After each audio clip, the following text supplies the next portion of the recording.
Welcome to லக்ஸா சமையல். Hi friends, நம்ம இன்னைக்கு மட்டன் ஃப்ரை எப்படி பண்றதுன்னு பார்க்கலாம். அதுக்கு நான் ஒரே ஒரு கருப்பு ஏலக்காய் தட்டி வச்சிருக்கேன், ஒரு 2 பீஸ் பட்டை, ஒரு 3 பீஸ் லவங்கம், கொஞ்சமா கல்பாசி, ஒரு பிரிஞ்சி இலை,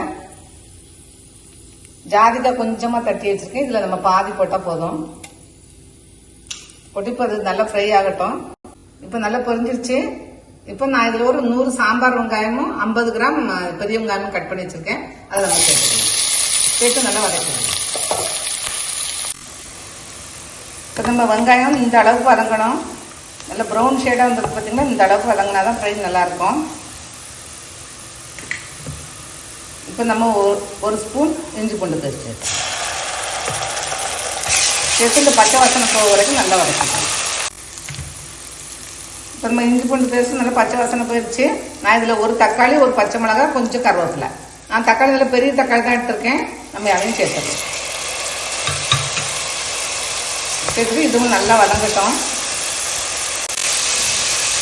தக்காளி வதங்கும் போது நம்ம கொஞ்சமாக கல்லுப்பு சேர்த்துக்கலாம்.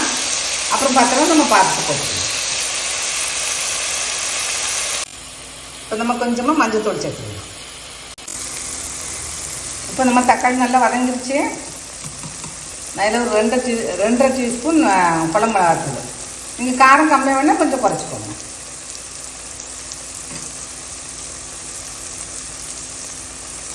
நான் 2.5 டீஸ்பூன் தான் போட்டிருக்கேன்.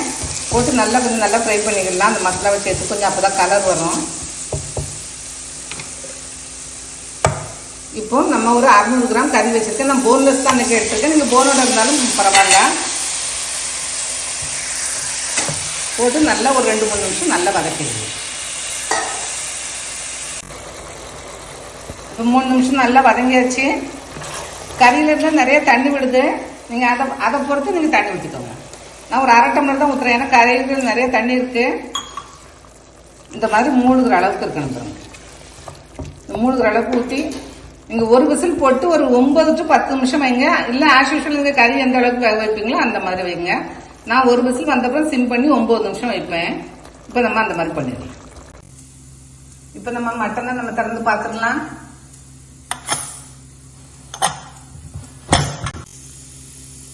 ஒரு 1/2 டீஸ்பூன் பெருஞ்சீரகத்தூள் சேர்த்துக்கலாம். நீங்கள் ஃப்ரெஷ்ஷாக கிரைண்ட் பண்ணி போட்டால் இன்னும் நல்லாயிருக்கும்.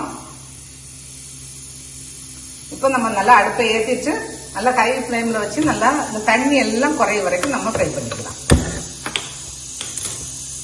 அப்பப்போ கிளறி விட்டுக்கலாம். இந்த ஃப்ளேவர் நமக்கு போதும். தண்ணி மட்டும் நல்லா குறையட்டும். இந்த ஸ்டேஜில் நீங்கள் உப்பு பார்த்துட்டு உப்பு வேணா ஆட் பண்ணிக்கோங்க. எனக்கு கரெக்டாக இருக்குது. உங்களுக்கு சப்பாத்திக்கு அந்த மாதிரி செமி கிரேவியாக வேணால் நீங்கள் இந்த ஸ்டேஜில் ஆஃப் பண்ணிடலாம். கொஞ்சம் கொத்தமல்லி போட்டு ஆஃப் பண்ணிடுங்க. இல்லை ட்ரையாக வேணால் இன்னும் கொஞ்சம் ட்ரையாக அடிக்கலாம். நம்ம இஷ்டம் தான். இப்போ நம்ம ஃப்ரை நல்லா ரெடி ஆயிடுச்சு. இந்த மாதிரி வரும்போது ஆஃப் பண்ணிடலாம். நீங்கள் உங்களுக்கு எந்த கன்சிஸ்டன்சி பிடிக்குமோ அந்த கன்சிஸ்டன்சியில் ஆஃப் பண்ணிடலாம். நீங்கள் இன்னும் ஃப்ரை பண்ணணுன்னா கூட பண்ணிடலாம். செஞ்சு பாருங்கள், நல்லாயிருக்கும். தேங்க்ஸ் ஃபார் வாட்சிங்.